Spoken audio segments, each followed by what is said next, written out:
All right, there we go, y'all. That was slick. Yeah. Y'all thought I'd tee this one up. This is season 2, everybody.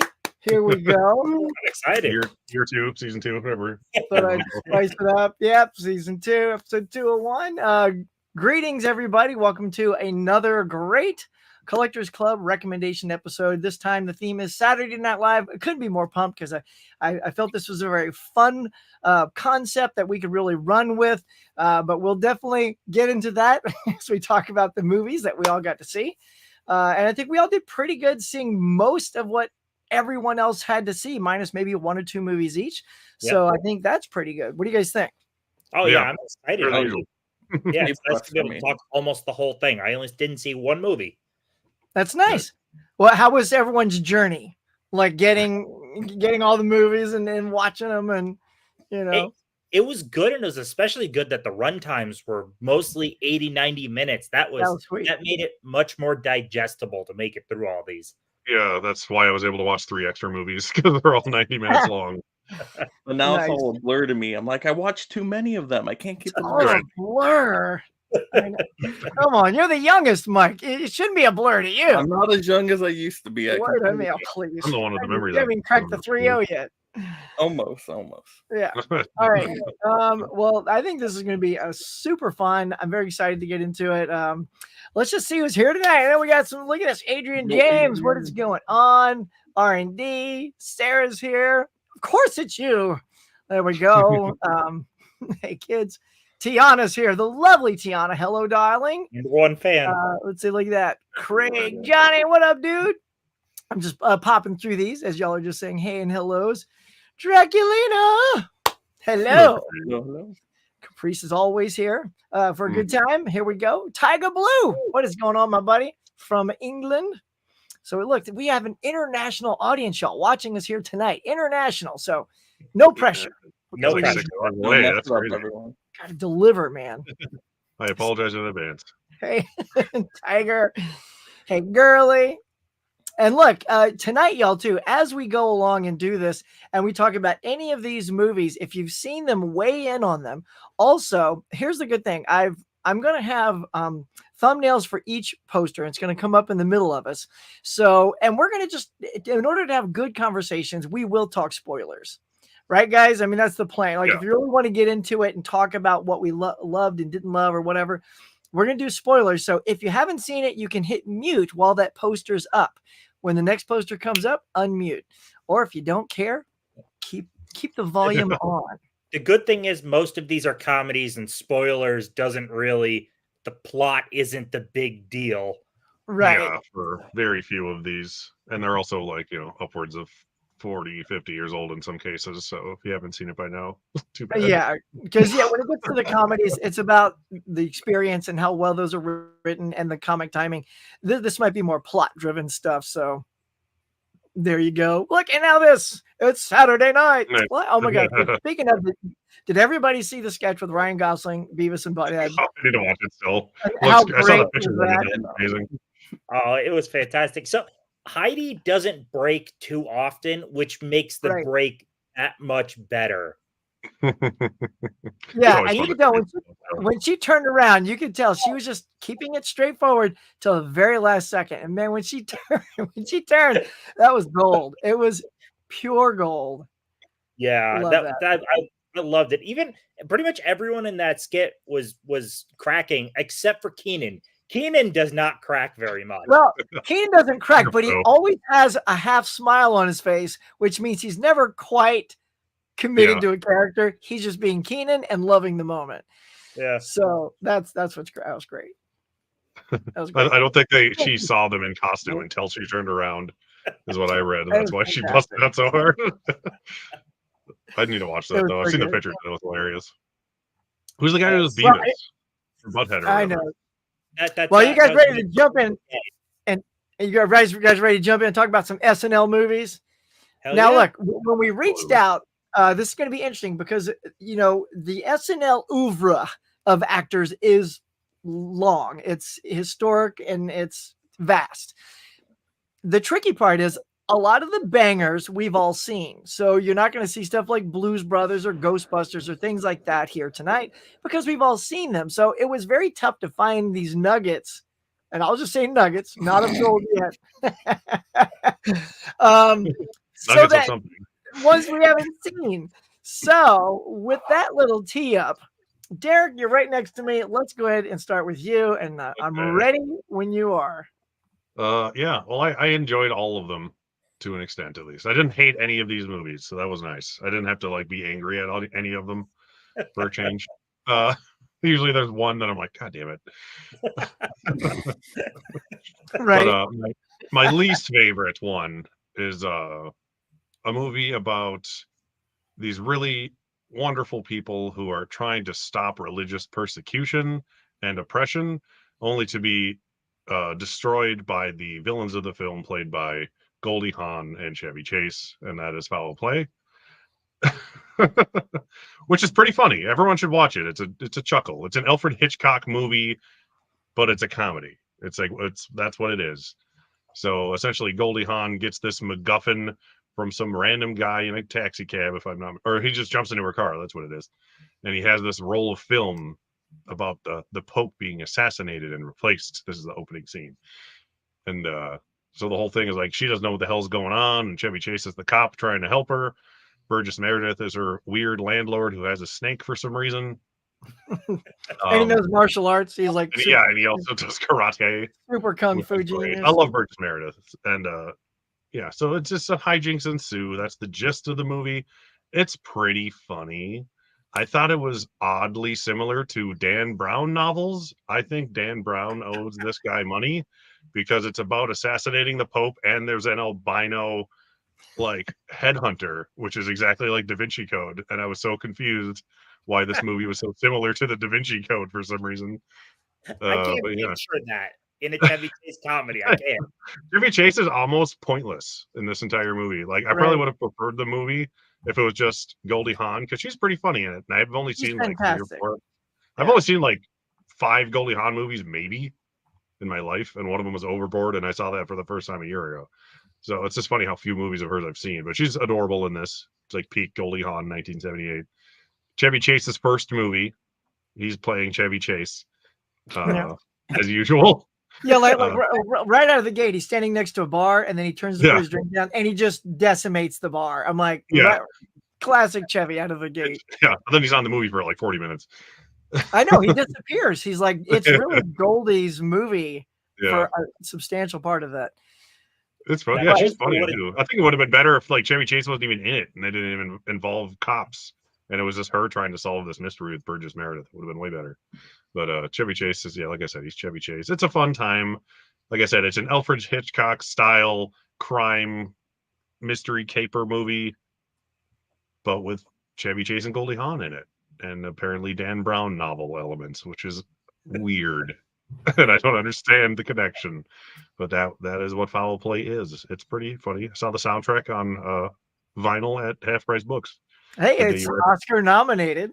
Yeah, the day you recommended the song kicked in the opening credits, I was like, this is nominated at the Oscars. That's hilarious. Tim, you look like you wanted to weigh in on this. Well, the way he described that, looking at that poster, I mean, I would just think this is a Chevy Chase movie all the way, and it has Goldie Hawn, not a Goldie Hawn movie that has Chevy Chase, just based off the poster. This is the only one I did not see. Okay, so here's what I love. So this was on Letterboxd, y'all. So this is when you watch this is what you get. An albino, a Bible-selling dwarf, old ladies playing a vulgar game of Scrabble, charming Chevy Chase, a domesticated python, a pope, a bishop and his twin brother, an original song by Barry Manilow, an anti-rape sound machine, Spanish Fly, a helium-inflated blow-up doll. Oh, we didn't even talk about Dudley Moore. Dudley Moore, who steals every scene he's in. Yeah. Japanese tourists in the back of the car waving flags, and of course, adorable Goldie Hawn. So all that is crammed into one movie. But my thing too is the ending of the film, though, felt a little like a different movie. Like the crime caper, like whodunit, sort of tongue in cheek, like spins and all that. Then at the end, as they're driving, it felt very Blues Brothers like, because he gets in a car and he crashes that car. So he gets in another car and he crashes that car and he gets in another car. I'm like, it's, you know what I mean? Like the ending was just some sort of lampoonish car chase that felt a little slightly like a different movie than what I had been watching to that point. Like they were just trying to do everything. So that was my only hang up is sort of the ending, but the rest of it I found pretty solid and charming. The whole movie, my wife and I were just like, this movie is like, it's not bad, but it's like, it's not funny enough to be a comedy, and it's not like well written enough to be a good like story. It's just like this weird like mix of things that doesn't quite work all the way through, but it works well enough that it's fun. Yeah. But I enjoyed like Dudley Moore. I forgot to mention him. Oh, Dudley Moore is so one good. major scene is just ridiculous. That was his first movie in America, I guess. So that was cool. But yeah, it was funny. It's worth a watch for Tim and Mike because they're the two who haven't seen it. I would say that. So put on the YouTube, watch it in glorious VHS quality. Oh my god, it was so bad. Derek and I watched it. It's so bad. I'm like, it might be a little better if I could see what was happening. Yeah, it was very milky. Not a bad movie, not a great movie. I would recommendation and movie wise across the board, I'd probably give it 3 out of 5. Like it was fine. It's worth a watch. Okay. Probably wouldn't watch it again, but I'm glad I finally saw it. And this is the problem, having nothing but the bottom of the barrel to offer each other. So I knew when I sort of gave it to you, I kind of felt this is a tier 3 movie. And yeah, I was right. Well, it worked out because my wife wanted to watch it too because she listens to a podcast and the guys on there reference Chevy Chase movies all the time. So she wants to watch this and Funny Farm, and I haven't seen either of them. I was like, perfect. I want to see that. I need to see that. That's a fun one. Yeah, so that'll be next on my Chevy Chase list. All right. So number 2. There, where do we go? What's the score though? I said 3 and 3. 3 across the board. 3 across. It's very watch it once quality. Preferably on Blu-ray if you can get it, and not on YouTube. That means I'd have to pay for it. And we didn't sell him on that. We did not sell, especially Mike. We didn't sell Mike on buying this movie. Well, watch it on YouTube if you really don't want to pay for it, but you don't mind watching a VHS on YouTube. The next one I would say would have to be SNL alum Jane Curtin in The Librarian. I forget this. Quest for the Spear with Noah Wyle. He's adorable. This is a TV movie on TNT, apparently. Thank you, poster. From 2006, I want to say. And I it's a cable TV movie. I expect it to be lower quality and such, budget-wise and things. That's fine. But even for 2006, I thought these special effects were hilariously bad for a TV movie. But that's fine. This is part of its charm. But the movie is, it's a fun little 90-minute romp. Unless you watch it on Tubi, then it takes 4.5 hours with ads. That's what happened to us. So, but it's still fun, and there's 3 of them. I would consider watching the rest. My wife was interested because she had seen the show before, and she didn't know there was movies. So we watched this one first because she wanted to watch it. I like Noah Wyle. He's adorable. He's this super genius who never wants to quit going to school, who works at a museum, who just finished their fancy pyramid exhibit, and he gets caught up in this business of being the librarian, where it's like this super genius secret agent-esque Indiana Jones style character, and he has to go on missions, and he gets a sexy lady assistant who beats up people for him, and it's hilarious. And the music when she enters is like the most cliche va va voom music you've ever heard in your life, and it's so loud that I couldn't stop laughing for like 10 minutes. It's so cliche. I loved it.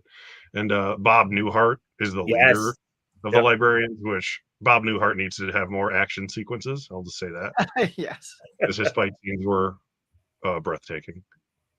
But yeah, I mean, that's the gist of the movie. It's him on the quest to find the spear, because there's 3 pieces of the spear, and if you combine them, you can, destroy the world, because movies. And Kyle MacLachlan is the evil villain, because of course he is.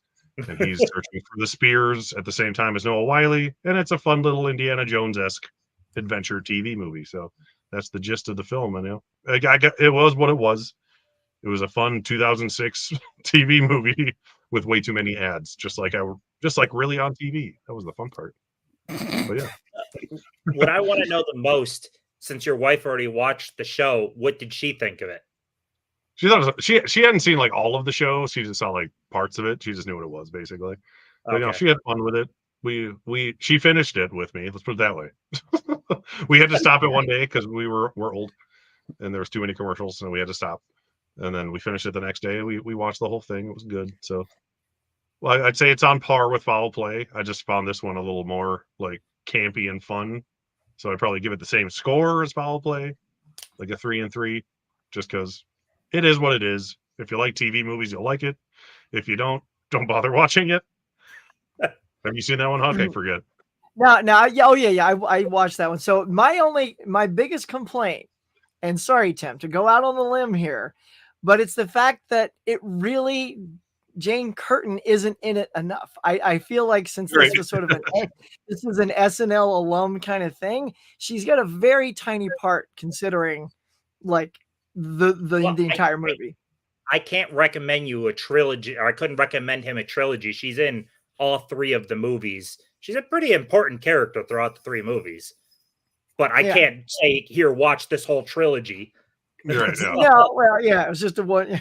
We should all recommend one. 10 minutes I'd say. Yeah, the library doesn't work without her, though. She's no, she's an important character, but small.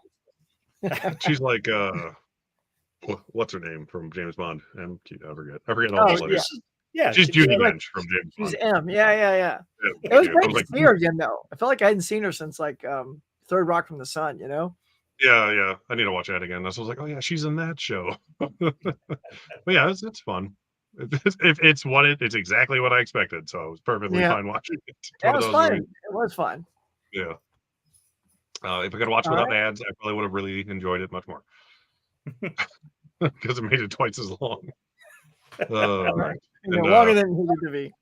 Yeah, it doesn't need to be 3.5 hours long with ads. And it's always the same 2 ads. I love TV movies, though. There's a certain charm to TV movies. Yeah, it's like it has like this adorable charm to it that I enjoyed. But other than that, I was like, yeah, it's fine. It's unoffensive. It like I said, it is what it is. And last but definitely best, I watched Uncut Gems finally on my 4K Criterion, so I didn't have to watch a DVD quality YouTube video or a Tubi movie with 4 hours of ads. I got to watch 4K Blu-ray of Uncut Gems, and it was glorious. I watched it last night very late, and I made it through the whole thing. I was proud of myself. We didn't fall asleep because we're old people, like I said. Made it through all 2 hours and 15 minutes of it. The gist of this one, I'll tell everyone, even though I'm the last person in the world to see it, probably at this point. No, I saw it the first time too. I saw it. Oh yeah. Plays Howie. He runs a very shady jewelry operation who is a compulsive gambler. And he gets the score of a lifetime getting this black opal raw gemstone. Like it's like this big. It's like the size of like a weird egg. And he thinks it's worth like $1 million, like $3,000 a carat or something like that, or $300 a carat. And it's like 3,000 carats, something like that. But yeah, he loans it overnight to Kevin Garnett of the Timberwolves. So that's always funny. He was like our one good player on the Timberwolves when I was younger. And then he went to the Celtics, which he's playing in the movie. So he gets Kevin Garnett's Celtic championship ring on loan for this opal. And then he owes all these bookies a bunch of money, and they're constantly chasing him around, and he's got to figure out how to get this ring back for the money to get the opal back in time to sell it to this auction. It's just this huge frantic thing. I honestly thought it was less hectic than I expected. It's like it's constantly moving, which is why it's so interesting, and you can stay awake at 11:30 at night watching it on a work night like I did, because you're always like on edge waiting to see where it goes. Very fun. I would definitely watch it again. It was cool. Adam Sandler is fantastic in the movie. There's nothing really bad about it that I could have any complaints with. Like, it's not really a complaint, but just the fact that it was less it made me less anxious than I expected. So it seemed a lot more straightforward than I was planning on it being, which was good because it was an easy movie to watch for how crazy the plot is and how fast paced and kinetic it moves. So I thought that was good. But yeah, I enjoyed it quite a bit. I got no complaints. I love the opening and the closing shots being a glorious bookend. I won't spoil what those are if you haven't seen the movie, but I love bookending movies with similar shots like that. So that stuff is great. But yeah, it was a fun, feel good hoot and a half. That's why I wore my hoot and a half shirt. Feel good. Hold on. Feel good hoot and a half. It's a happy ending. No. Everyone, it all works out great for everybody in the end. But yeah, I really enjoyed it. I would give it the recommendation. I mean, I basically recommended it to myself because Mike mentioned that he liked it a lot, and I was like, I haven't seen it, so I watched it. So I'd give that a 5. So good job there. The movie I'd give a 4 out of 5. It might get better or worse with a rewatch, but I would definitely rewatch it. And I thought it was pretty damn good, and the wife enjoyed it too. So I was proud of her. She stayed awake too. So what do you guys think of Uncut Gems?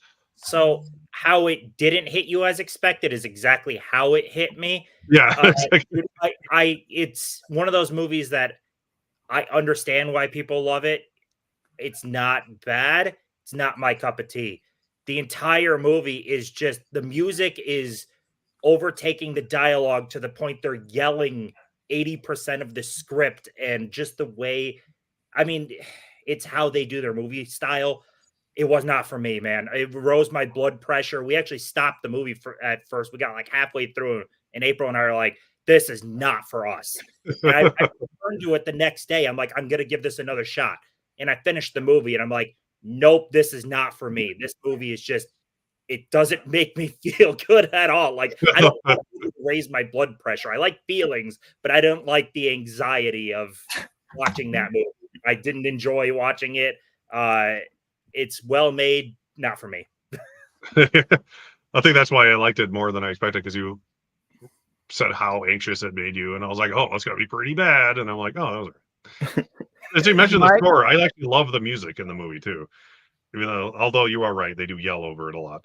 But most of the script is just yelled. Like, Adam Sandler screaming about money at people who are trying to beat him up. That's 2 hours of the movie. But but I actually really enjoyed the synthy score, especially like in the opening and closing of the film. Yeah, the movie's great. It's perfection. You know, Tim hates it, so you know I'm gonna love it. It's a top 20 for me. No. I never said hate. That never came out of my mouth. Okay, not your cup of tea. Not your cup of tea. He said it's a good movie. He just hates it. Okay, that's a whole discussion for another day. That doesn't even compute in my mind. Too late for that. But I love the movie. I love everything about it. Like you said, I love the music that goes along with it. It's Adam Sandler's best performance in my mind. Did he get nominated for that role or no? No, he was overlooked. Not the Oscars. Gosh, he should have. It was so good. But yeah, he probably would have if it came out a year later during COVID. When there's no movies out, I saw it in theaters. I was like the only one, but it was a great watch. But yeah, it's so intense. It's edge of your seat. You cannot look away. It's like a bad like traffic accident. You're like, you have to keep your mind focused. You're like, I should look away, but I can't. And the story's just edited together well. It's filmed well. There's not a problem with the movie at all, in my opinion. And I think it's a good story. It's comfort food for me. So to hear all you guys act all depressed with the movie, I like it. I can rewatch it all the time. Yeah, that's it. It has a happy ending. Everyone it works out great for everyone. Well, the ending makes sense for the movie, though. So I'm fine with how it ends. Because if it ended a different way, then I'm like, okay, the purpose of the movie would have been lost. So I think there's good messages and themes that come across because of the ending. So I thought it was perfect. And it's surprising too, which I liked. And I didn't say it depressed me either, because I couldn't give a shit what happened to him at the end at all. Like, man, see, I so cared for his character. I'm like, yes, he does bad things, but for some reason you kind of feel bad for him. He's just like a hustler that's trying to fix things and he can't. I thought no sympathy. He's a big idiot, but he knows what he's doing, sort of. Well, it's okay. Like, he's great at and you can see he wants to rebound. Yeah, he made a mistake, but he's trying to recover. All right, it's time. Let me weigh in on this now. I haven't said a word yet. Well, let's just say I'm glad the screen is divided in half like this, because I'm on Tim's side. Here's the thing. It is not this great movie. I get why people love it, and I do it. Let me give it the positives out. It's Adam Sandler's definitely, in my opinion, his best performance. I think he's excellent in it. However, He is not a likable person. There's nothing redeeming about him. He's a complete a-hole. I understand that some people love these kind of movies, and for that, they love this film. Cool.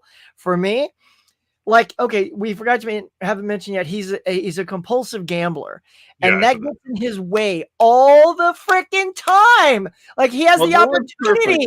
He has the opportunity to set things right because he finally gets money, and he gambles it every time. And it's like, dude, there are people that want to put you in the grave. Like, he's an idiot. He's an absolute moron. And he cheats on his wife. It's like, no. So, and yeah, without giving anything away, personally, I think the ending robs you of your 2 hours and 15 minutes because I think there's other ways they could have wrapped that up. So you would have been like something, you have to like, there has to be a character arc, right? A change. Everyone looks for that character arc. And it was there. And they took it from you, you know, they take that the arc that's there is no longer there.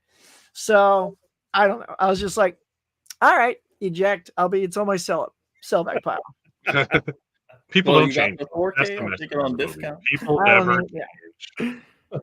Yeah, it was just maybe in Hollywood they change, but not in real life. I also found it interesting because I'm not to sound fancy, but I am an accredited jewelry professional, oddly enough. So that no, you sound fancy. I actually am. I'm not just saying that. But Totally. like, so that's interesting to me. Like, that whole aspect of the movie was cool. So just seeing about gemstones and fire opals and things and black opals, I'm like, oh, I know all about that shit. This is great. And everyone wants a gold Furby. I'll just say that. That Furby looks so cool. I'm like, that's give me 3 of those. One of each color. Yeah. Yeah, I liked it a lot. And it's not something I can watch often, but it's something I would watch again for sure. Cool. All right, let's move on. Oh, wait. And you gave it, I heard your ratings. All right. Mike, we'll just drop down to you, sir. Let's get you going. Oh, all right. Oh, boy. Okay. I'm so excited. That's all right. They're all different scores. So we'll work our way up to my favorite. But hey, I have the Blu-ray, so I'm going to show these because I paid good money for these. None of these were streaming, unfortunately. So that's some BS to start with. But anyway, all right, at the bottom. Sorry, Derek. That's okay. Gonna have to have Black Sheep. This one did put me to sleep yesterday, so I had to rewatch it again. Oh my gosh, what was this movie? I can't even describe it. Okay, it's like Tommy Boy, but not good like Tommy Boy. So you got our David Spade in there. You got Chris Farley. So you got that same combo in here, but the story is just a story you've seen 100 times. So apparently, Chris Farley, he is the black sheep of the family, I guess, but it doesn't really show most of his family. It's just his brother who's running for governor of Washington. And I don't even think Chris Farley does too many bad things in here. Yeah, he does a couple stupid things, but I don't know if it's enough to really cost the brother an election. But that's pretty much what it is. He's doing embarrassing things. It's hurting his brother in the polls. You got this other person running for governor who's like this sketchy lady. And you see how that comes back at the end. But yeah, it's typical shenanigans, slapstick kind of humor stuff. I don't like that kind of comedy. Like, that is not my comedy. So I didn't laugh at all. So to me, I can't judge this on a comedy. So for the story, it's just, I've seen it paint by numbers. Very forgettable. Like, it's already blurred in my mind. I was watching everybody else's recommendations after this one, and I'm like, oh, I remember all those movies more than this one. So maybe you guys can chime in on this one. I really like it. It makes it feel any better. It's also my least favorite Chris Farley movie. The Washington landscape was nice. I like seeing the trees. That was nice. Good scene. It has good moments, but yeah, overall, it's pretty average at best. But I just love Chris Farley, and I try to get a Chris Farley movie to everybody, and it worked out. So that was my goal. I will say, you're the first person to touch on it. Recommended comedy is hard because we all could have drastically different comedy tastes. So, like, I love this one. You recommended to someone else, and it's just crickets. Just watching it. So comedy is a tough recommendation unless you really know that other person's comedy taste. I dig Black Sheep well enough. It's fun. I agree with it's Tommy Boy, but worse. Much worse. What a comment. It's Tommy Boy, but worse. It's like Tommy Boy, but with a different story that isn't as good or as touching or as funny. It says it on the case. but I do prefer. I like that Chris Farley type of character he plays, where he's good-hearted but kind of an oaf, because that's the same type of character he plays in Tommy Boy. I like that type of character versus some of the other types he plays, which we'll be diving into later. Yeah, what I've noticed a lot of, especially with him, is you just get a lot of the like in it's like he just plays Chris Farley, doing that thing. And sometimes I'm like, after seeing so many, I'm like, oh my god, there it is again. Yeah, it's just so dumb. Brilliantly, and sometimes it's just like the same. But yeah, every comedian's like that. They all have their shtick. Like I was saying, Chevy Chase plays Chevy Chase and everything he's in. Chris Farley basically plays Chris Farley and everything he's in. David Spade, same thing goes for him. Adam Sandler for the most part. He's just except louder. Uncut Gems. Except in that where he's louder. Put that character in this movie. Let's see how that plays out. That'd been more interesting. Yeah, this movie was just so very dumb. I felt like I lost brain cells on this one. I mean, it was funny. If you're stupid coming out of it, then it's something right about it. Come on. There wasn't any chocolate pudding in that fridge. Oh. Yeah, I don't think I like chocolate pudding in my underpants. Yeah. All right, what's next? All right. Did you get the scores? Oh yeah. Oh gosh, it's a recommendation. Man, because there's no way I would like this one, so I'll give it a 1 on the recommendation. But I'm going to be fair on the score. Let's see. I'll give it a 2. 2 is a fair score. Bad movie. Don't watch. Watchably bad. It's not offensively bad, so you can watch it. It's just you won't enjoy it. Unless you really like the Barbie movie. Like, it was less funny than Barbie, and you guys know how much I don't like Barbie's humor. So, yeah. I can relate because Uncut Gems was the funniest of the 3 movies I watched. There you go. Yes, Uncut Gems had more situational humor that I thought was funnier, dark comedy wise than this. Yeah. All right. Okay, on to the next one then. All right. I think this was the most expensive Blu-ray out of the pile because I went with the Shout Select Edition City Slickers. Okay. Talk about a not funny comedy. Yay. Okay. So wow.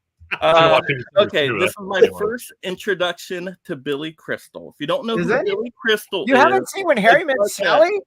It's like that was a good movie. Well, he sucks in this. This reminded me of a very unfunny Seinfeld. Okay, and Seinfeld was already like, okay, but this was just not working for me at all for comedy. I take the comedy out of this, then we have a movie. But anytime they try to be funny, it is not funny. Like, the jokes are so stupid again. Like that one little showdown with the ice cream flavors where it's like, oh, I can pair any ice cream with any food. Like, I don't know, what was it? Pork and beans, a scoop of chocolate and a scoop of vanilla. And they're like doing a, like a Mexican standoff right there with the eyes and everything. I'm like, this is so stupid. This is not funny. It's character building, Mike. It's character building. Gosh, okay. I should have rewatched City Slickers. I haven't seen that in years. Oh, okay, so the comedy does not work in this movie. Don't watch this if you want to. Come on, you didn't think it was funny when he had his hand up the cow and he goes, "This wasn't in the brochure," and all the cow slime comes off of his hand. Come on. No. Norman. Oh, Norman. Okay. All right, but as a movie, just a movie, if you look at this as a Western kind of coming of age story, because it's about his midlife crisis, it's actually pretty good with that kind of story. So that part I did enjoy. You basically have him where he's working this job he hates, kind of think Office Space. He doesn't really care about it anymore. He's over it. And his wife's like, okay, you got to go on this Western thing. I'm making you go with your friends, like go rediscover yourself, that kind of plot of a movie. So he goes with his good buddies. One of them is Daniel Stern, the guy who plays Marv in Home Alone. I don't think I've ever seen him in another movie, or at least I haven't recognized him before in something else. So I'm like, oh, that's Marv. That's pretty cool. So he gets his group of friends. He goes on this Western cowboy retreat. Oh, also they meet this guy that I think he's supposed to be like Clint Eastwood, right? Aren't they trying to make fun of Clint Eastwood with that one character? Well, no, Jack Palance is like an old, like Western guy from back in the day. Western guy, yeah. Okay, I thought they were trying to make fun of Clint Eastwood with that character because that's like a Clint Eastwood. No, that's just Jack Palance. I think just the grizzled cowboy in general, not necessarily. Wow, now it's even less funny. Thank you guys. Okay, so I won an Oscar for this movie. I was gonna say Academy Award winner Jack Palance, but go ahead. But anyway, so the scenes I do like, the cow scene was good. Like I didn't think it was super funny, but I thought it was cool. Like him just, I don't know, saving a baby cow because then the old guy takes out the big cow. But it's like heartfelt and touching, I guess. Then also when they have to herd the cows towards an ending scene, that was pretty fun at the end. That was cool. So. And then I like the ending. I thought it ended really, really well, where he goes back, he's rejuvenated, and he's like, you know what? I'm going to start doing my job well. I care about my family. So it felt very heartfelt, which I did like the ending. So I thought it played pretty well from beginning to end. It's just not funny. That's the only problem. It's just not funny, but the story itself is pretty good. So, but you guys can chime in before I rank it. Go for it. Well, I was definitely going to say that's why I thought you were going to like it so much, Mike, because within the comedy that you didn't get is all that part. The story is great. I love it. I'm like, if we could have replaced the comedy, this would have flowed so much more nicely. Yeah, because I knew you'd like that connection that everybody was having. The three guys. I mean, who doesn't relate to going out with your bros and trying to have a connect and recharge and all that good stuff. So I thought the connective elements would work. Well, yeah, it worked better than Black Sheep. So, right. So anybody else like City Slickers with me? Because I rewatched it like literally everything last week. So it's fresh in my mind. I was like, and you know what? I will say this, watching it, I thought it wasn't a lot of laugh out loud laughs. I was still smiling and was entertained, but I thought to myself, I wonder if he's going to find this funny. Well, I did not. Yeah, it's much more subtle humor than. Very much so. It's not broad. It's not Chris Farley screaming at your face. No, it's not. Oh, my pants. Who also isn't funny. It's just not my humor. It's very like slapstick, spoofy humor, which is just that's not my comedy. I like raunchy comedies. I'm an American Pie person. And that's I'm like the opposite. I don't want the raunchy. I prefer like the more slapsticky fun. I haven't seen City Slickers in a while, which I didn't rewatch just because I saw it before. But now I'm really itching to rewatch now based off this because I liked it. I liked it a lot. Like it's one of those movies I have fond enough memories of. I need to revisit it. I always liked it. And there's a City Slickers 2, if you're interested. Curly's gold. Come on, Mike. I prefer City Slickers 2 because it's funnier than the first City Slickers. The City Slickers is a better movie because the story is better and all that stuff. All that crap if you want to watch a comedy for the story.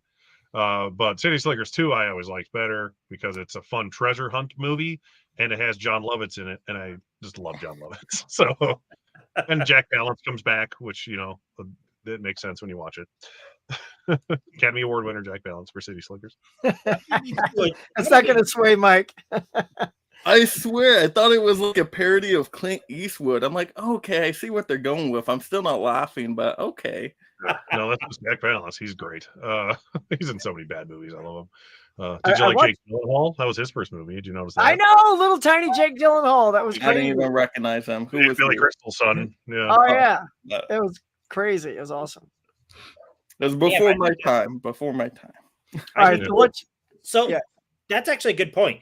The before your time. Yeah. A lot of comedy will also resonate depending on when you saw it. Like Black Sheep before that came up before. I like it well enough. I also watched that though as a teenager back in the 90s. So I have more fond memories than you just watching it for the first time.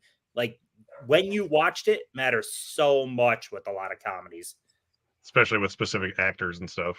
Yeah, because that's why I'm like me with my diehard Chris Farley-isms. It's because it was like my favorite person ever, him and like Jim Carrey when I was like 9 years old. So it's a lot different than anything now coming out. So I'm like, who's this? That was kind of funny. Nostalgia is strong. Yes, it is. Yep. All right. Well, time to score. What's your rating? So recommendation-wise, I will give a 4 because you went with the story, and that's the most important part of a movie to me. So you're right on the money with that.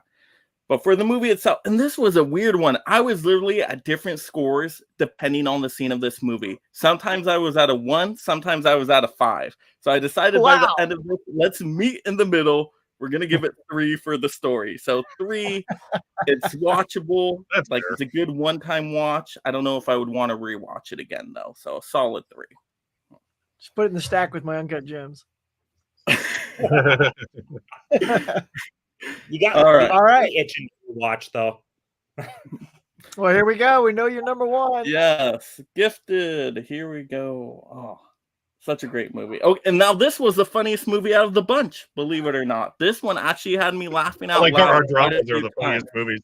Well, I like dramedies, so that is a comedy style I do like. So like Terms of Endearment, I laugh hysterically with. So if you do a really good dramedy, I'm all over that kind of style. So this had funny moments in it with just the situational humor. Once again, like the lines of dialogue these characters say will just make you laugh sometimes. Like, oh, I don't know why this is so funny to me, but when the kid is like, okay, the kid is like messes with another kid on the school bus and like destroys his little dinosaur thing or whatever, animal farm. I don't know what it was, something. But he's like, the girl stands up for him. It's like, oh, don't do that, blah, blah, blah, blah. And the bully is like, what are you going to do about it? And she just takes this book, walks up to him. Psh, that was hilarious. Oh, my God. The best, the comedy about that, too, the editing, because it transitions immediately to them sitting in the principal's office area. It's so good. Yes. Oh, okay. Yeah. So this was great. But pretty much what this movie is about, if you don't know by the title, you got Captain America here, right? Got this, I guess it's his niece, who is very gifted, like super smart, genius level, like physics, Sheldon, think that level, okay? So she can do math equations like nothing, all that stuff. And he's taking care of his niece because the niece's mom committed suicide. And so that's how he gets the niece. And so it's just him, kind of dealing with being like a father character to his niece, and his niece, trying to fit into the world. She's not very good, I guess, socially all the time, but she does have some good moments. Like she did this good speech for the kids' animal farm and everybody applauded. I'm like, oh, that's such a sweet moment. I love that. And then, this is also great because then this movie turns into a courtroom drama where what's it called? Well, the mom, yes, Captain America's mom wants to get custody of this gifted child to like send her to this prestigious private school, get her all these tutors to solve this like physicist equation that the mom was working on. And, she wants to stay with Captain America and just. I like that he's still just Captain America. He's Captain America. That's who he is. Okay. Chris Evans, yes. There's a lot of Chris's out there. So Captain Chris, we'll call him. But she wants to stay with him and just have fun being a kid. And so you have that back and forth between him and the mom and all that drama going on. There's a romance in here too. I'm a sucker for romances, Tim. You know me. I love a good romance. So there's a romance with a teacher in here. Captain America and the teacher, just, they have a good time. When she walks into all the teacher, that is hilarious too. And I'm like, the teacher could have easily snuck by, but she totally made it a scene and it was hilarious. The teacher is the SNL connection, by the way. I was just going to say, who is the connection in this? Yeah, what was her name, that actress? Jenny Slate. Okay. Yeah, they were an item for a while at the time, her and Chris Evans. Yeah, she was great as the teacher in here. And the kid, what's her name? McKenna Grace, right? She's Phoebe in Ghostbusters. Yes. So she's really good. Children, apparently. Yeah. But yeah, everybody is great in this movie. Octavia Spencer is in the movie too as the friend to Captain America and the daughter. So they have a good time singing, karaoke, all that great stuff. Yeah. Yeah. So yeah, it's a heartfelt story. It has its funny moments, but it knows when to be serious. So when it gets serious, you'll get choked up. My wife was crying by the end of this movie, so that was a plus. So a crowd pleaser movie for sure. Yeah, this one was quite good. Yeah, it gets you a lot towards the end. So she has this real strong connection to this cat, and the cat ends up in a shelter, and when he finds out at the very end, that was like his trigger on like, no, I'm gonna fight for her. Yeah. I'm gonna get her back. Oh, that was so touching, man. The cat's great too. Like the cat's missing an eye, so it's like a really unique cat. Yep. Not to get cocky, I knew this was up your alley though. I knew it. Like, there was no doubt in my mind that like Mike will like this movie.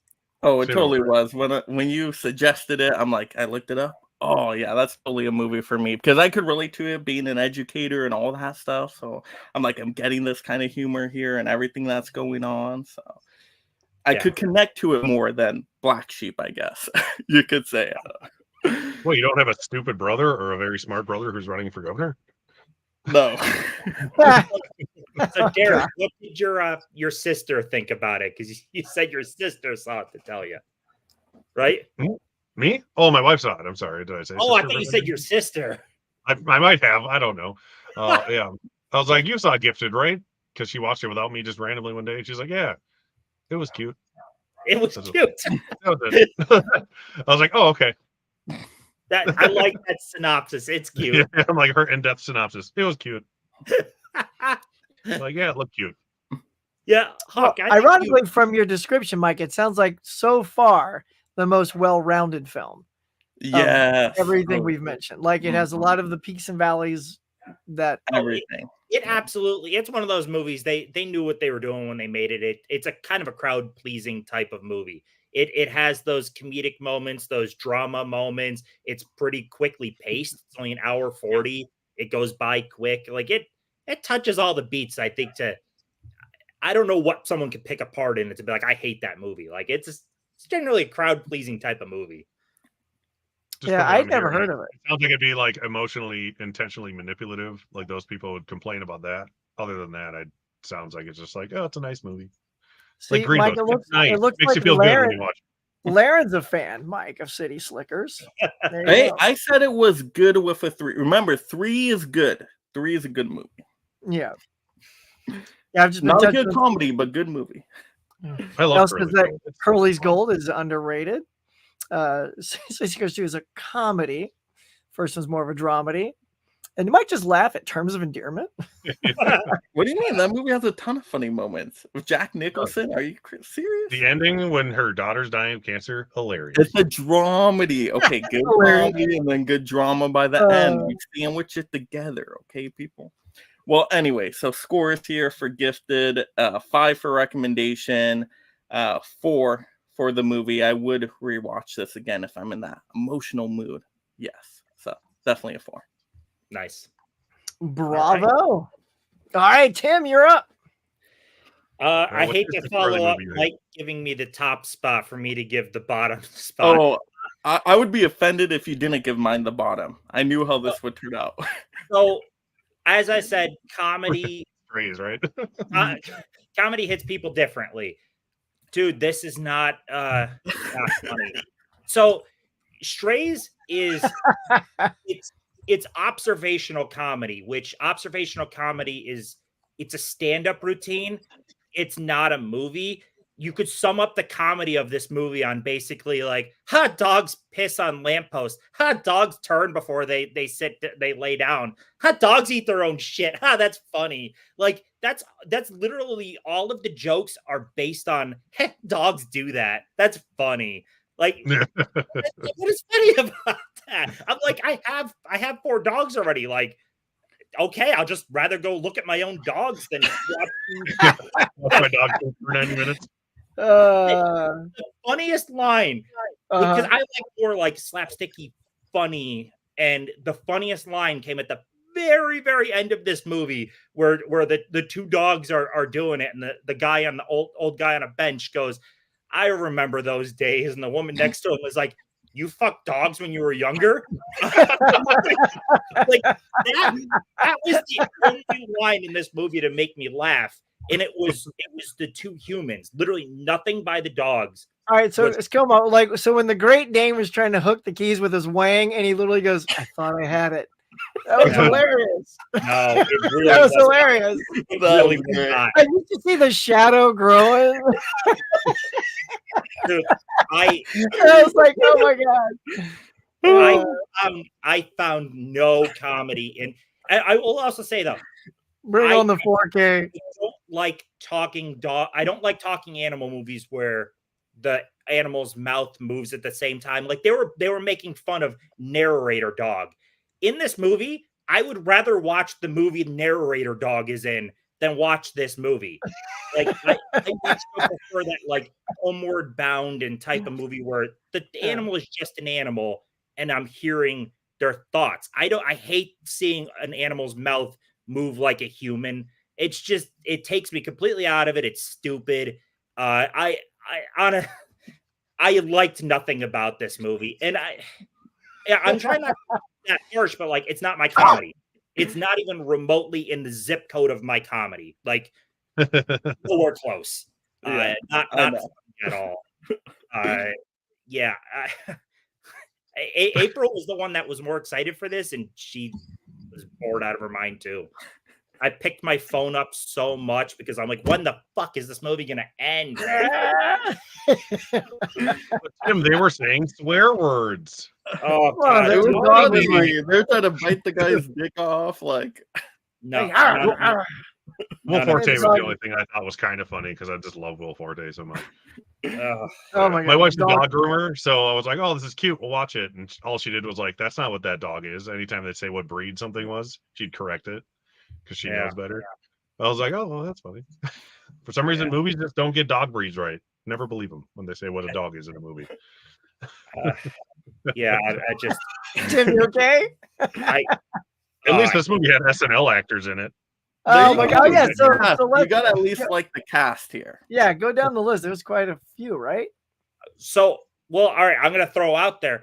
I'm not that big of a Will Ferrell fan. I've never expressed being a big Will Ferrell fan at all. I've never once. Mike just dialed you right in, didn't he? Like not once have I ever been like I love Will Ferrell movies or talk about his movies. Like the dude. Wait, didn't you like Spirited? Wasn't Will Ferrell on that?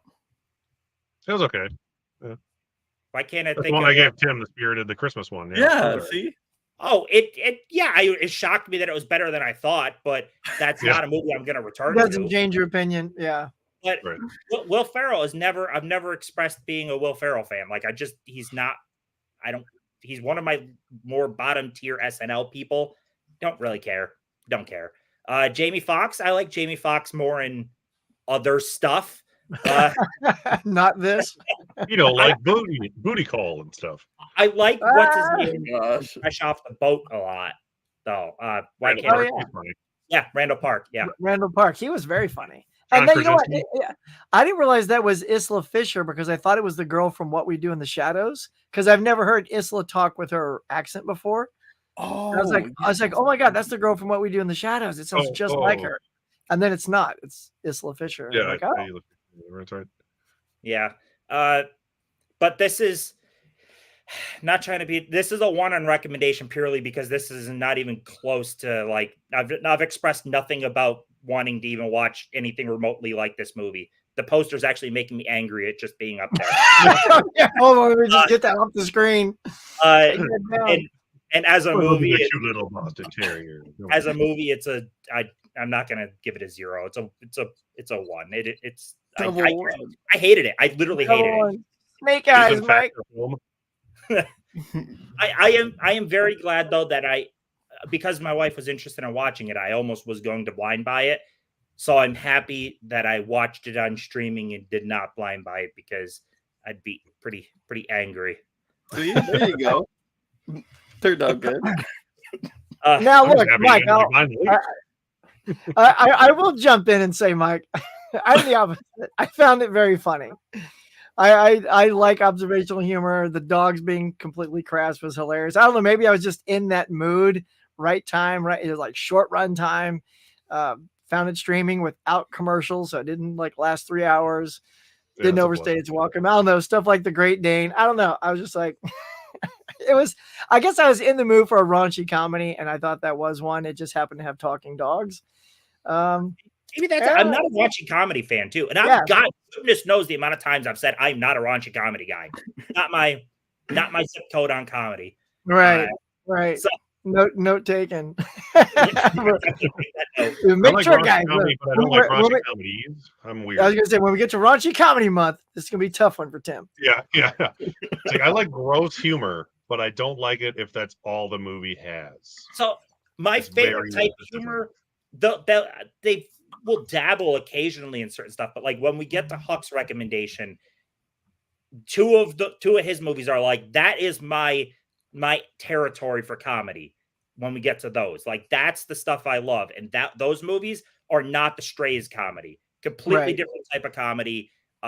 Not even remotely in the zip code. So just all three of you take that down for the future. I don't ever want something like that. Good. All right. So next one, we're going to something that is not very much of a comedy. Well, Strays wasn't a comedy either, but it shocked me. I thought this was going to be number one. I'm putting Reality Bites at number two. So I actually like Dirty Work. Well, I struggled. I balanced. Over Dirty Work? Really? I balanced between the. So here's the thing: the entire crux of Reality Bites. I was into the whole like getting out of school, the workforce. It sucks. Reality stings. Real life can suck.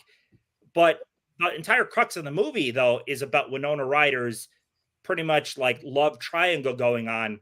And because we're diving into some spoiler stuff, like she goes for Ethan Hawke's character, who is a pretentious fucking douchebag the entire movie. And it undercut everything that she goes with him. He is such a fucking dickhead. I hated his character. And the fact that she ended up with him, like the whole movie, I'm like, I like Ethan Hawke. Hated his character. Hated him. And then this whole movie goes and she ends up with him. Like Ben Stiller's character was like a good guy. He made one mistake that wasn't even bad as fucking douchebag guy, the way he treated her. I couldn't get into it. If you don't have that like emotional connection and the movie is about that, it suffers. I like Steve Zahn a lot. He's just kind of there. It's one of his earlier ones. Yeah, I love Steve Zahn. Yeah. And Ben Stiller directed it as well. Yeah. I like Ben Stiller in it. Like he was good. I would have preferred no Ethan Hawke in it, and it was just Ben Stiller trying to woo her or something. Like I liked what they had going on and couldn't stand Ethan Hawke. And like that's disappointing because I really like Ethan Hawke. But if the idea of the script was for Ethan Hawke to play it where you're supposed to end up being kind of sympathetic for his character as well, it didn't come across in the way he acted the character. Like the way he acted the character, start to finish, he was a D-bag. Like the whole time. I couldn't get invested in what, like, I was like, why did you go with this guy? He sucks. So yeah, I couldn't jive with it, man. I seriously thought going into it, I'm like, this is going to be the best of the three. Like this cast, this type of movie, Ben Stiller's a good director. Like, I'm like, this should hit all the notes. But Ethan Hawke's a douchebag in it, and it just ruined everything for me. Damn you, Ethan Hawke. Yeah, so I know. So again, so people know. So Ben Stiller and Janine Garofalo are the two SNL connective in that film, and there is a moment in there with Ethan Hawke's character. And definitely, like, I gave it a rewatch and just liked it even more. I don't know. I agree with you though. Even I watched the making of too, and Ethan Hawke goes, "I'm such an asshole in this movie," and so I am curious why they chose him to be with her. And you have to sort of roll with this too. The four of them, Garofalo, the two girls and two guys. Yeah. They grew up together. They went through college together. So they do have a bond. So even when some people are assholes, you still have a history with them. And once they crossed that line and made it an intimate connection, he was still an asshole. But then when he had the moment to confront her, he said, listen, and he leaves her in the morning. And she's like, why did you do that? Screw you. And he goes, I've never slept with somebody I was in love with before. And I just didn't know how to deal with that. I didn't know how to cope with that. And so if you take that shows where that character's breakdown is. That's his problem in life, is being able to not just be an asshole, but sort of let someone in and help him with that. And I felt like that was the thing that happened with the two of them, since they knew each other. And yeah, I do think Ben Stiller made the one mistake, and he probably had the leg up showing her that there are good guys out there. So if they'd have taken that path, that would have worked easier. Like, you have to explain the Ethan Hawke one mentally more to yourself. But you know, that's how I sort of bounced it all around when it was over. Yeah, and then I bought the soundtrack. I still want the soundtrack is good. The soundtrack's one of the best things about it, honestly. But literally the night before while he's making this revelation, he's still a dick to Ben Stiller's character. Like, at his core, he's still just a dick. Like, he's just an asshole. He's just an asshole that's like, I should maybe be less of an asshole to her. But he's still a dick. Like, I'm like, I don't like anything about his character. Like, I couldn't get into it. That was I get it. If I liked this character more, I think I would have substantially liked this movie more. But this is a 4 and a recommendation, easy, because I mean, on paper this should hit for me. I don't want to give it a 2. It's still, I didn't dislike my time with it. Ethan Hawke's character just really hurt it for me. So I'd still give it a 3 because I like the other characters, but oh God, Ethan Hawke's character. Yeah, I get you. This is the only one I didn't have time to watch. Yeah, you and Mike didn't get a chance, right? On that I forgot Ben Stiller directed that one too. Was that the first one he directed? Yeah, it was his directorial debut. And again, I watched the stuff on it, and the people who wrote the film, they loved his comedy show that was on. Very short-lived, 17 episodes. Yeah, and they said, that's the humor we like. That's what we're tapping into with this film. Let's get that guy. And I think he killed it as far as like getting the tone right and the comedy right. He had to tone himself down too. Like, there were moments he wanted to come on, like do that Ben Stiller like stuff, but you know, he pulled it back just when he had to. And yeah, it's too bad they couldn't figure out connecting the two of them. So I would have liked it so much more if she ended up with Ben Stiller's character. I feel like everything got undercut with her going with Hawk. Anyways, then gotcha. Well, here you go. Then by default, the favorite is. So it feels weird putting Dirty Work ahead because the Reality Bites is realistically like the better put together movie. But Dirty Work's going for a comedy, and I laughed enough in it. It's nothing great, but I laughed. There's running jokes in it, like him keep getting thrown out of buildings like repeatedly. That's great. It's dumb comedy. Like almost the whole movie is dumb comedy, and that's closer in my range of what I enjoy. I had a good enough time with it. I like there's SNL people just kind of popping up throughout. Adam Sandler as like the devil or whatever the hell he was. Yeah. Oh, that part was great. Apparently it was going to be Howard Stern, but he couldn't do it. So then Adam Sandler like just popped in the day of. I'm like, well, that was lucky. Reminded me of Little Nicky. And I liked, there's just a lot of little funny gags that were good. Like the whole time in the movie, he's recording on a little tape recorder the whole time whenever he thinks of random thoughts. But when he plays them back to people, he always plays back the wrong spot. And it's really funny. Like in the climax of the movie, it's this big epic moment where he's going to play like what someone said that's going to take them down. And it's something about like crotch cream or something. I can't remember to get ass wart cream for the giant warts on my ass. is the quote. So this was more in my range of comedy. So it got laughs out of me. It wasn't like nonstop laughs, but I bet you if I did watch this though when I was younger, I would have connected with this even more. It's funny. You have dead hookers in your trunk, like that whole. Oh, that was great. They couldn't shut him. Yeah. And David Koechner, he was on SNL for like a minute too. So a lot of people forget that. There was people I recognized and liked throughout this entire movie. I like Farley's character with the bitten off nose. Yeah. I knew that girl was going to bite it off again. I knew it. Saigon Horror who bit his nose off. Yeah. But plot wise for people, even though it's very minimal plot, but these are just they're two friends that when they were younger, they started playing pranks on people to get back at them, and they're broke as adults, and they decide to open up a business that people pay them to pretty much do pranks or dirty work and ruin people's day or careers. Don Wrinkle's character in there, great. Kevin Farley. There's a theater scene. This is where they come up with the idea to do the dirty work, but they're working at the theater, and Don Wrinkle's character is a complete dill hole. He's just awful. As he always is. He's Don Rickles. Yeah. They're gonna ruin his day. So the head honchos of this movie theater are coming in, and Norm is setting up the film reel, and it's supposed to be Men in Black, but instead it's like, what, Men in Black have sex with aliens or something like that. Men in Black have sex with each other. They're like, the whole time you're seeing the crowd's reaction, and you're just hearing what the movie says. The movie is like, oh, look, there's an alien. Maybe we should have sex with it. Like,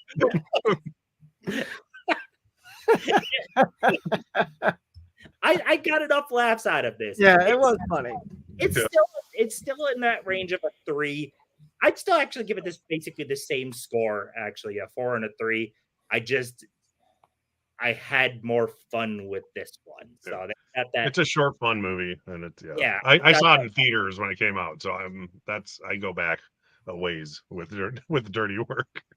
It feels like a lot of the early Sandler things. It's that same type of comedy, that same type of humor. Yeah, like Sandler it has that Norm factor to it, that like dry humor that I just love. I like it even more now as an adult than I did then. Well, no one says dry hookers like Norm Macdonald. Yeah, Johnny brings up. I forgot to mention Chevy Chase is very funny as the doctor. Chevy Chase playing himself as the doctor is hilarious. Yeah. He's just Chevy Chase being Chevy Chase, but like the movie ends with Norm narrating, and he's like, "Oh yeah," and the doctor's name, and he paid off his debts, and he was killed, so he's gone. But right, the bookies beat him to death anyway, so he's dead. Goodbye. The Fiddler War. I thought it was funny that both movies I watched that day, because I watched that and then I watched Uncut Gems, were both about compulsive gamblers from SNL. I was like, oh, it's just like Uncut Gems. So, speaking of, David Spade was also in Reality Bites. He was the Wiener Schnitzel dude. Yeah, for her brief job. So yeah, I'm surprised Dirty Work came out on top on that. I honestly wasn't. Me too. I figured you'd think it was a decent enough time, so that's why I thought it'd be funny. Perfectly stupid. Which stupid comedy is my brand of comedy. So you got my comedy. So remember that, y'all. Stupid, non-observational humor about not talking animals. Oh God, no talking animals. All right, so no Babe, Big in the City. We're going to talk animals. Babe is good enough for fond memories as a kid, but Babe's the exception of the talking animal movie. With the mouths that move, yeah. All right, well, let's get to it. We'll go to the last round here. All right, let's just jump right to it. So this was an interesting 3-pack. I would say I had a good time with each one, some a little bit more than the other. And unfortunately, at the bottom of the stack this time, Derek, it's Almost Heroes. No, that's okay. I like your other ones too. But here's the thing with it.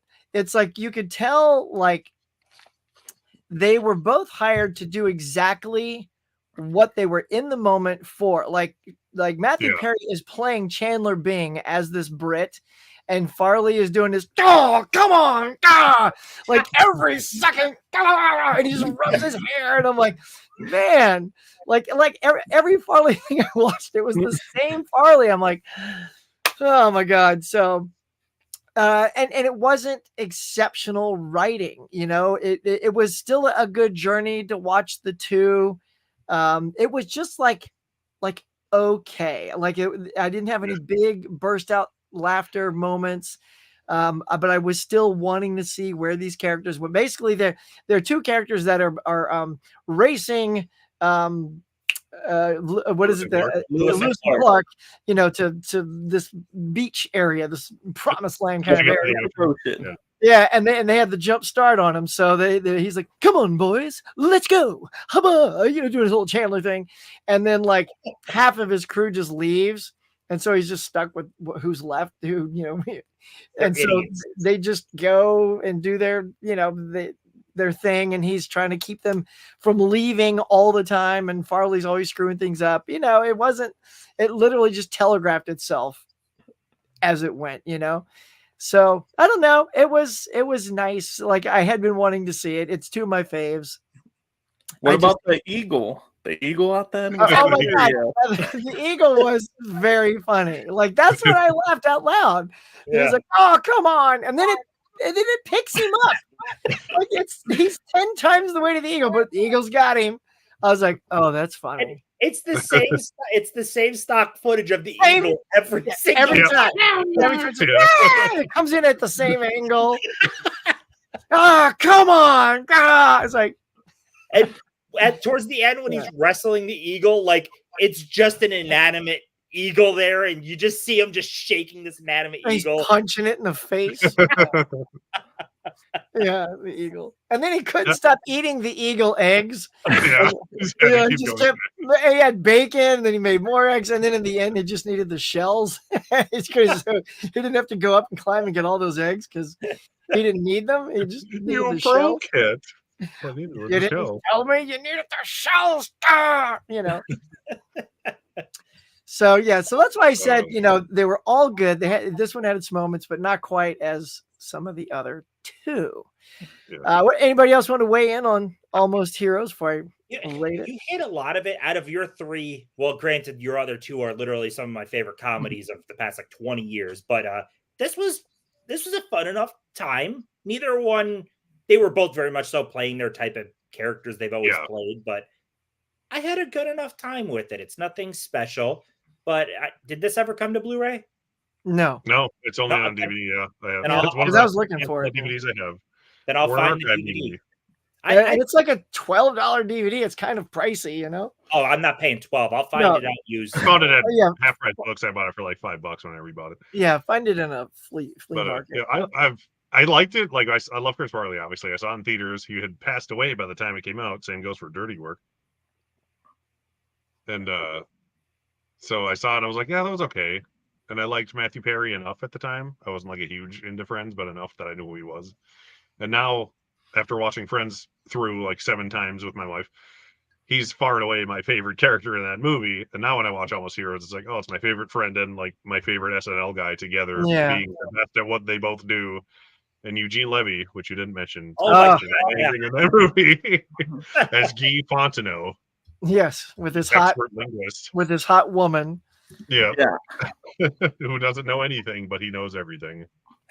See, I like this one way more than Black Sheep, though, because I just thought this one was funnier. There's more funny moments, and I love the historical stuff where they're in competition with Lewis and Clark, and you would see the other team occasionally, and you see Sacagawea on the other side too. So I like the historical perspective competition, and then just the title too, Almost Heroes, and then the ending. They're like, "What are we gonna do? We're gonna go conquer other places now." Like I thought it had some fun to it.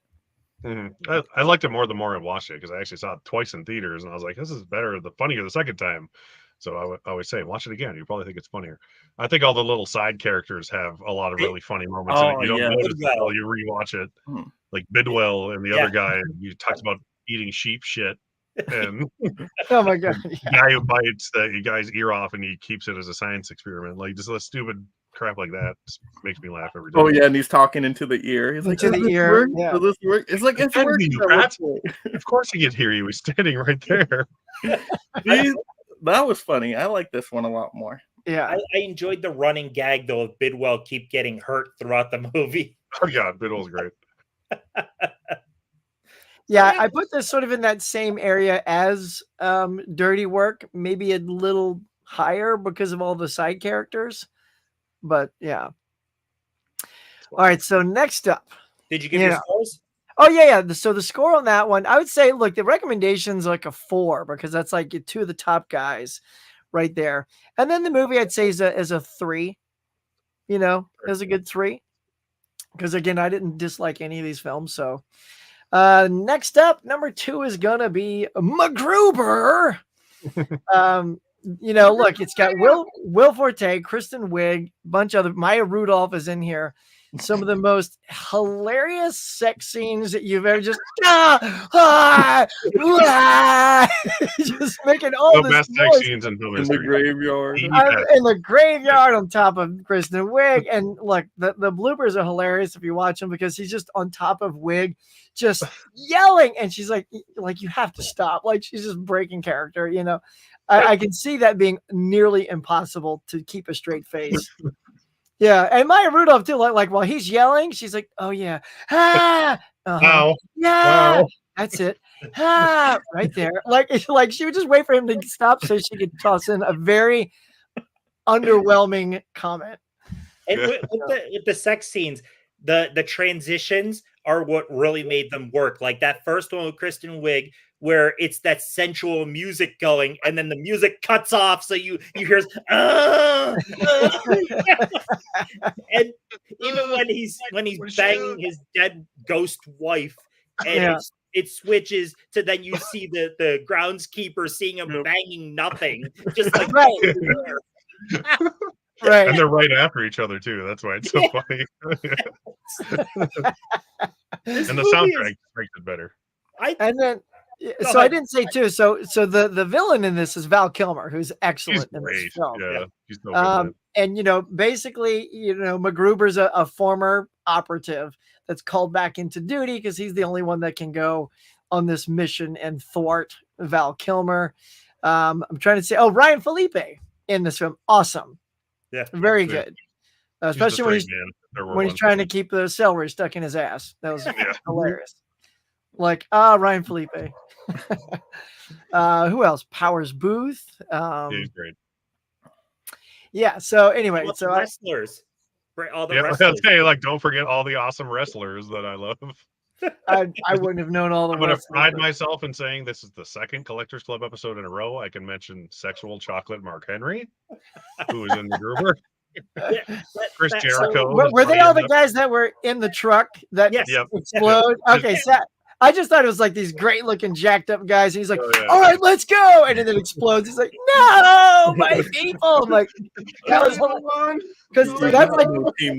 that's like a moment you don't see. It's like Seagal being killed at the beginning of an executive decision. You're like, oh, all right, now who's he gonna get?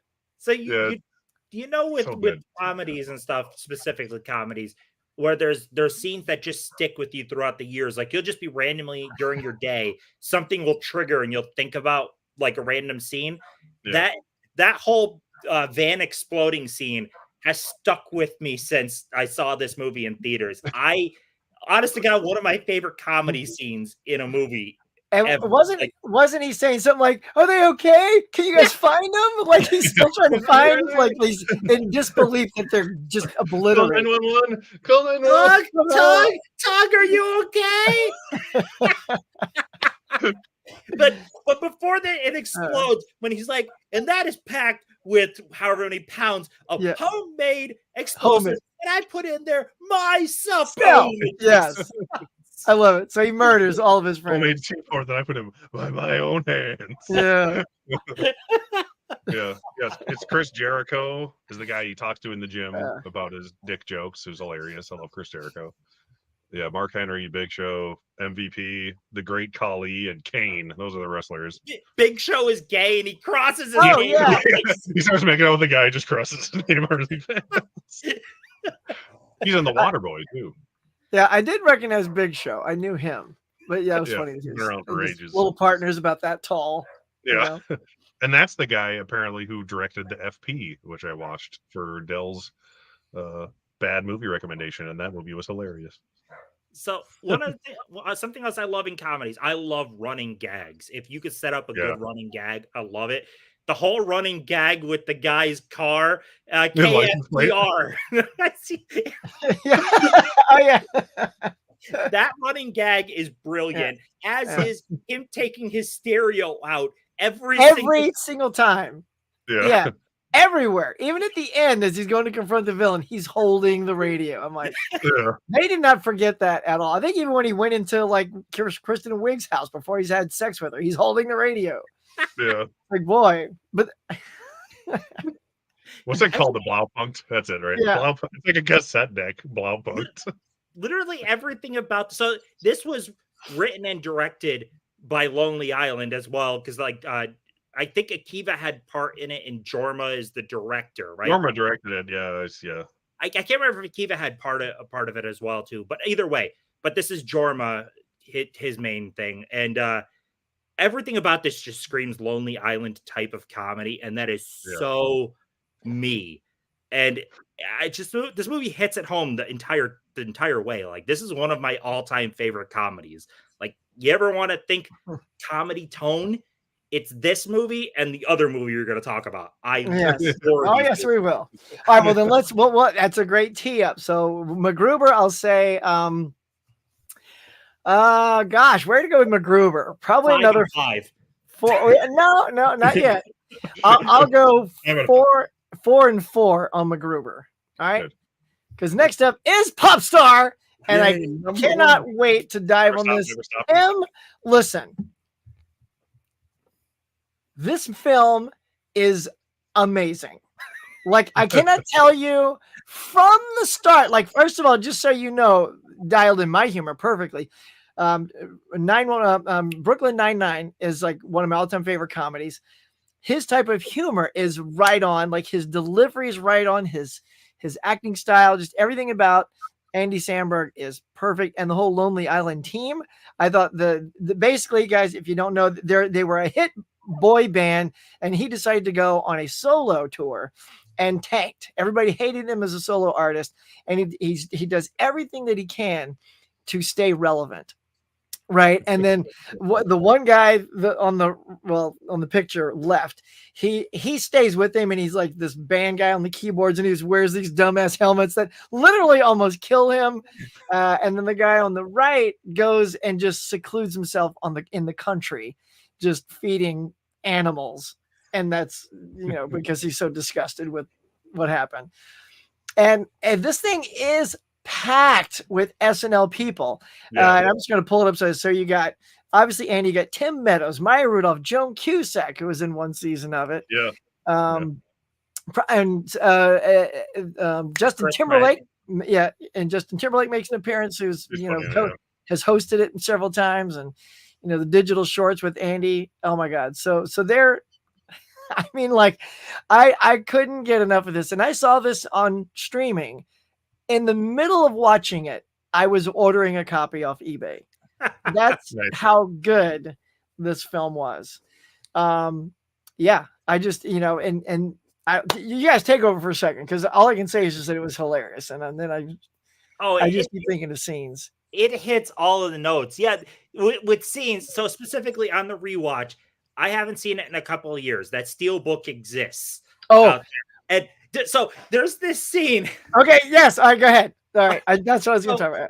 He just finds out that his record is absolutely bombing. So he's telling the filming crew, like, put the cameras down. I don't want to record this. So then it's just a black screen with text going. You're just hearing them talking. And this absurd scene of like a giant bee coming, and they take out a flamethrower, and you're just hearing it all with just a blank screen. And that puts on the Steelbook. And that scene is just brilliant. Absolutely. Like top-notch brilliant. I didn't realize that is what the Steelbook is. That's hilarious. Here you go. Tim. There it is. That's so funny. I thought it was funny because they do that same joke in Dirty Work. Yeah, they do. Then when I rewatched Popstar, I was like, "Oh, Tim's gonna like that joke in Dirty Work because it's hilarious." So literally, they're saying this very scene out loud. Oh my God, the flamethrower! I was like, "Tell me you got that." Oh, that's the Queen. Tell me you got that. Yeah. No, turn off the camera. Stop filming. I mean, I was literally just falling on the floor. Tears were coming down my face. I was like, that was hilarious. And we can't talk Popstar without talking the songs. Oh yeah. Oh my God. So funny. The Mona Lisa one is hilarious. Mona Lisa, you overrated piece of trash.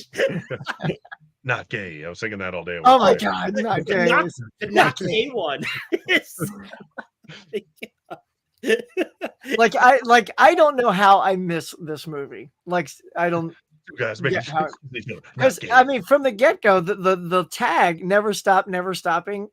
I've always laughed at the tagline to that poster. I was like, that sounds so funny. I've got to see this movie. I don't blame you for not seeing it though, because this movie bombed terribly. Like, yeah, I think that's why. As I heard, like, yeah, like I don't know why it tanked. Because honestly, like this was one of the freshest, funniest things I'd seen in a long time. And I was like, I would see a sequel to this. It was so good. I like to see it, like later on, he's trying to test the friendship of his like followers, and they're eating pancakes, and they're acting like it's really good. And then Jorma's character is like, this is terrible. He's like, thank you. You're the only one to tell me how it is, because I put dog shit in this.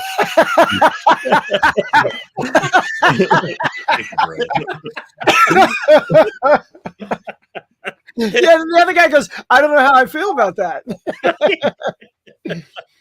Yeah, but you were honest. Yeah, you put shit in it. Thanks, bro. Oh my god. Oh my god, do I love this movie? Like, the fact that this stream had MacGruber and Popstar, like, I love these movies so much. Like, oh my god. Now, both of these in theaters to like almost empty theaters, and it's a shame that both of them bombed so bad. Yeah. So then, Tim, I have to ask, since this was so funny, and I'm sure you've seen it, how was Hot Rod? Oh, Hot Rod's fun. Hot Rod is a lot of fun. I like it a lot. Not Popstar level, but it is very funny. Pretty funny, yeah. Yeah. I can't think see it. It's not as good as Popstar, probably, but I think I laugh more at the stupidness of Hot Rod than I do in Popstar. Which is weird. Hot Rod gets very dumb. Like it's literally the same plot as Dirty Work, where they need $50,000 for their father's heart transplant. Right. Except that Andy Samberg on a shitty like dirt bike. And yeah, it's hilarious. Yeah, it's another one that like got funnier when I watched it over and over again. Yeah, same with Popstar. It was the second time I watched it. I'm like, yeah, this is better this time. I mean, if you like Lonely Island comedy, I can't imagine you don't laugh and enjoy Hot Rod. Yeah. Lonely Island. I mean, we're gonna have the SNL episode, but Lonely Island in general, those guys are some of the best thing to happen to SNL. Like they are, they're writing their comedy style is just so freaking good. Yeah, they made it good in like the early aughts, for sure. Yeah. I love Popstar so much. Oh my god! I feel like we just like we could spend an hour just talking about all the different gags in the movie. The limo scene with the signing. Oh my gosh, that was shocking. Oh, Seal in the movie. Seal. Oh yeah. Oh yeah, Seal. Oh my god. Lions or whatever. It's also that was really funny. cool. The wedding. Yeah. The movie isn't just packed full of SNL people too. Like they got a lot of really good people to just sprinkle in this movie as being fans of the Style Boys and talking about the Style a lot of Boys musicians and stuff. Yeah. Yeah. Oh my god. Pink in that one song, the not gay song. Pink singing it with us or whatever. I actually legitimately we didn't touch on Chris Redd's character. I really liked his character too. Why can't I think of his Hunter, right? Hunter was his name. The other musician. Oh yeah, he's pretty funny. Yeah. Oh yeah, Hunter. Yeah. The guy who's the opener. I really liked his. I actually liked his song quite a bit. The one that they kept playing over and over again. But his character was great. He's like, did I do it? I did it. I did it. No, I didn't do it. Maybe I did. No, I didn't do it. Maybe I did. Or did I? Did you do it? No. I like that Bill Hader was in it too for like one scene. I forgot he was in it. I was like, oh, that's all he's in? Okay, that's great. It's like I'm the guitar wrangler, and all he does is like drop and smash all their guitars on accident for like 30 seconds. And then he leaves. Mike, did you like Popstar? Yeah, I like the story. It's a good story. I don't think it's super funny. Like I told you guys, the funny scenes to me, the limo scenes were funny. The Mona Lisa song, That's pretty much the only times I did laugh on rewatch, but I actually like the story quite a bit. So I like it. I would give it a 3. Yeah. Okay, so I'm just trying to It's like mentally the final mentally tap think. of this generation. That's kind of what it is. I So tell you, Tim, he spooky- likes the spooky Strays. comedy doesn't work. Oh, I don't like Strays either. You didn't like Strays? No, I gave it a thumbs down. Why did you Why recommend did it you to give me? it to him? I had to find something you haven't seen. Oh That my was like the God, only man. comedy that came out this year. So you He recommended assumed that you would like it. You know because how he many- didn't. I would have probably gave it like a 2, maybe. Okay, do you know how many It SNL was actors funny, there though. It was are? funny, though. You did not have I to did settle think on Strays Strays. was funny. I just didn't think it was good. You should have given him Heart and Souls. I can't believe that you gave me a movie that neither you liked or it looked like something I would like. I apologized in advance. I'm like, you're probably not gonna like this. So. Yeah, at least mine had a theme. Come on. Mike, you're in a timeout now. You may have hated all my movies, Hey, but at come least on! mine I all had did the get same on the actor in it. other 2. and they You were can't win them comedies, all. for I got God's sake. Derek's number 1, Huck's number 1. You expect me to get Tim's number 1 too? in the same stream? Can't get it Like, all. that's I too much would've- to ask. I would have liked something that I might have liked. Well, we got next time. Right. Oh. Can only go up from here. That's a good thing. Well, people have been Well, laughing in the comments. Thank you, everybody, for like chiming in as we go along. By the way, Bob's here, so hey, Bob.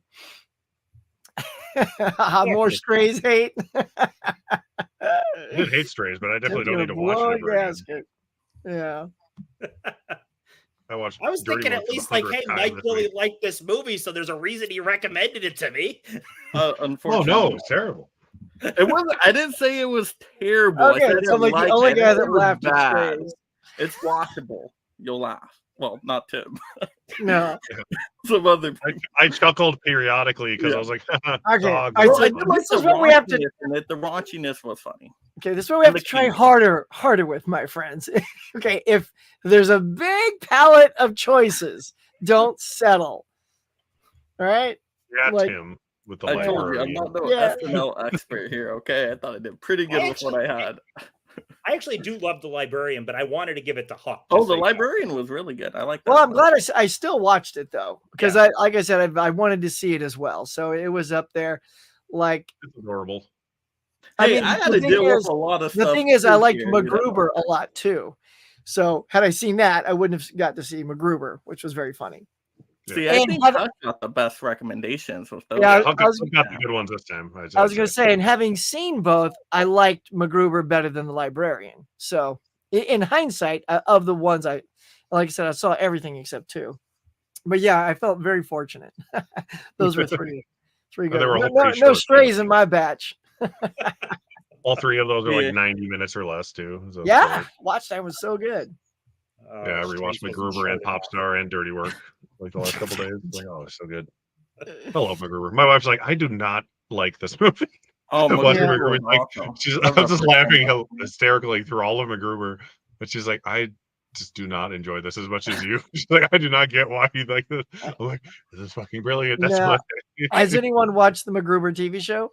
Yeah. No, I forgot it existed. Honestly, So, but it oh, should. go ahead. I was just going to say, and my friend Ted plays the president in that.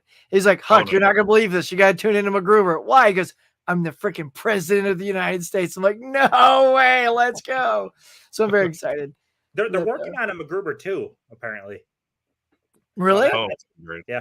I mean, they're cheap to make. It's not like it costs a lot to make. It just Yeah. bombed that badly.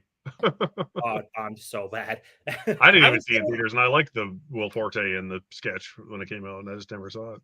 We were there opening weekend, and we were the only people in the theater. Really? That's why. Yeah. So why would they That's make fair. a sequel? Would it just be maybe straight to streaming? Maybe streaming needs a good movie. Because if it, I don't know It's a if it's Peacock streaming because or it's not. NBC, I would imagine. yeah, because the show's on there, so Yeah. that makes sense. I mean, like Derek said too, though, if based off the show in the first movie, I think gained a cult following. Though, Yeah. like it's not an expensive movie to make. Like it's not like the effects or anything were that good, and the cast is pretty cheap. So, Heart and Souls.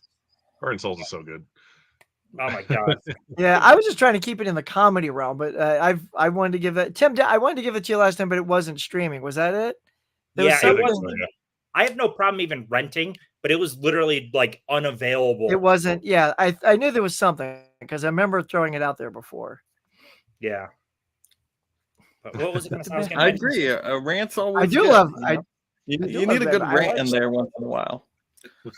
I never go. I don't want to rant though. I don't want to go in disliking a movie. Yeah. I'll do a bad movie month, Tiana. Don't worry. Not So, next and month. now Next this time we're is, no. has anyone seen Modern Problems? I don't think I have. No. The answer is probably. I don't recall. Yeah, Much like right. Foul Play. When I gave Foul Play to Derek, I knew I'd seen it, but I had to rewatch it because literally I hadn't seen it since the 80s when it came out, which means I haven't seen it because I don't remember it. Same thing with Modern Problems. I know I've seen your it. Helicopter baseball cap with your lollipop. Yeah, exactly. Ken's here. What's up, guys? What's this here, Tim? All right. Well, let's see. I think we're good here. I think we've ranted on about these great SNL things. To let everyone know, coming up, we have our SNL Collectors Club next Sunday. It's the last Sunday of the month, where we're going to talk, dive even deeper into some SNL goodness. So you won't want to miss that.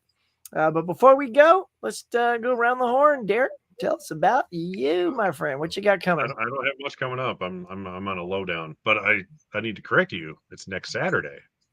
Oh, that's right. Yes. Sunday. It's on a Saturday. Saturday Night Live. Because we're matching our Saturday Night Live thing. We did that on purpose because of the name of the show. But other than that, yeah, this was fun. I enjoyed watching all these movies. The ones I rewatched, I enjoyed more than the ones I watched. Sadly. Hey, but Uncut Gems is good, right? I got that going for me. Yay, number one. But yeah, MacGruber's funny. Now I want to go watch it again already. That's all I got to say. All right, Mike. You used me as a human bulletproof vest. Yeah, I like watching everybody's recommendations. MacGruber was definitely one of the top ones, so that was a great one. But yeah, for my channel, you guys know me. If you love movies, they just make you feel so many things, and you want to satisfy your urges, stop over my channel, and I'll give you some amazing stuff, whatever that means to you. But yeah, no, there's great movies. All that stuff, video content coming out every day almost. Stream next Friday night before our Saturday night stream. I have a Split the Room game on Friday, and that should be pretty fun too. So definitely stop on by for that. We got a great cast for that show. But yeah, and we're making the push to 3,000 subs. I'm only about 1,000 away, so feel free to stop on by. 1,000 away. All right, Mike, go for it. Did you say I'm only about 1,000 away though? Only about 1,000. Okay, we can make it. We can make it at least by tomorrow. By next month. Only like 1,400 away. I'm making my push to 10,000. I'm only about 6,000 off. Yeah. Tim, keep it up. Come on, audience. Let's get everybody there. You got this. Okay, everyone. We need to get everyone at 14,000 subs by the end of the stream. We have to catch Ken by tonight. Smash that like button and hit that bell and all that. If you love Strays, sub to all of us right now. Oh. Or if you don't love Strays, sub to all of us right now. We might get more subs that way. What do we got, by the way? We got 21 likes, 23 watching here at the end. Just keep on clicking, y'all. Give me those even fives. You know the drill if you've seen the morning mug. Even fives. Tim, what's up? I got nothing to say. This is a fun stream. I got nothing. Don't sell yourself short. Tim's been doing a lot of great content, y'all. Let's get over there. He's done lots of good stuff over there. And yeah, he knows. All right. So yeah, next Saturday we're gonna be doing our Collectors Club on SNL. Coming up on Tuesday on my mug, I got two, y'all. Count them, two guest hosts. We're gonna have Laren and the 4K Lowdown coming on the morning mug. Just it's fun having guest hosts on. It's a lot looser, format, so we don't know what's going to happen, y'all. Anything could happen. So like here he is right there. There's Laren right there. Great as always. Thanks. So get ready. He's going to be amazing. I think Dave's in here somewhere as well. Let's see. And check out our fans here one last time. You can do it, Mike. Yeah, you can do it all night long. That's right. Let's see. I'm pushing for 1 million by Tuesday. Let's go. Come on. You only need 900. Dave says be afraid. Yeah. So anyway. But yeah, this was a lot of fun, y'all. I love these discussions. They get heated.